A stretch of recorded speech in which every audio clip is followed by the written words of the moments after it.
Ako, good morning po. Ang laking tuwa po natin. Bihira po ako pumunta rito sa Governor's Office.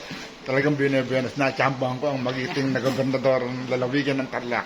Sobrang na-amaze po ako at sobrang natuwa. Magandang umaga po, mahal namin gobernadora. Ayan po. Good morning, Menard. Buti nagka-tsempuan tayo. It's been a while. Oo, thank you for dropping by. Oo. Kamusta na? Mabuti naman po. Oo. Actually po, nandito ako sa opisina ng gobernadora kasi humingi pa ako ng permission na ma-content ko yung history ng ating lalawigan, including yung mismong building ng Capitol, para maging aware naman ng marami sa kasaysayan. Kasi yung kasaysayan mahalaga sa atin eh. So, pag nakalimutan mo yung kasaysayan, parang kinalimutan mo na yung pinanggalingan natin. Kaya, mahalin natin ang ating kasaysayan. At ang pamilya Yap po, ang kasaysayan, talaga naman pong napakalalim sa public service. Saludo po ang sambayan ng Tarlaceño sa pamilyang Yap. Maraming salamat po, mahal namin gobernadora. Talaga pong napakaswerte na tsambahan ko po ang mabait. Thank you, Menard.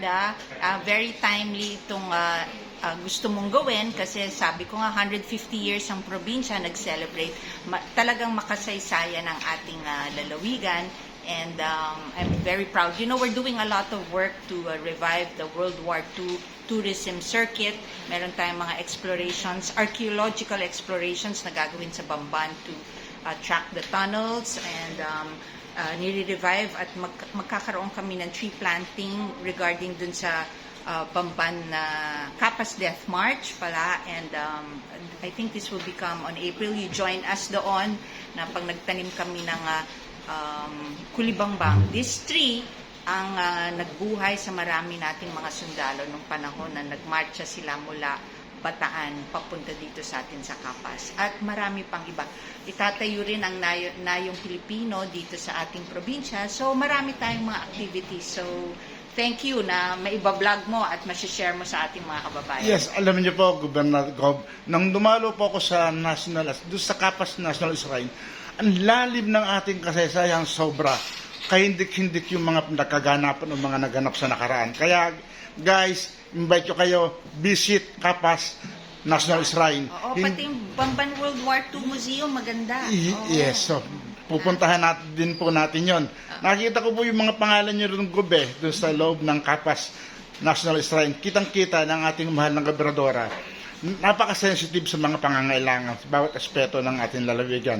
Again, mahal namin Gobernador, maraming salamat po. Sobrang galak, sobrang malaking karangalan. Natsambahan ko po kayo na inabutan ko po siya rito. Maliwanag ng ating mahal ng Gobernador, talaga pong nag-uupisina.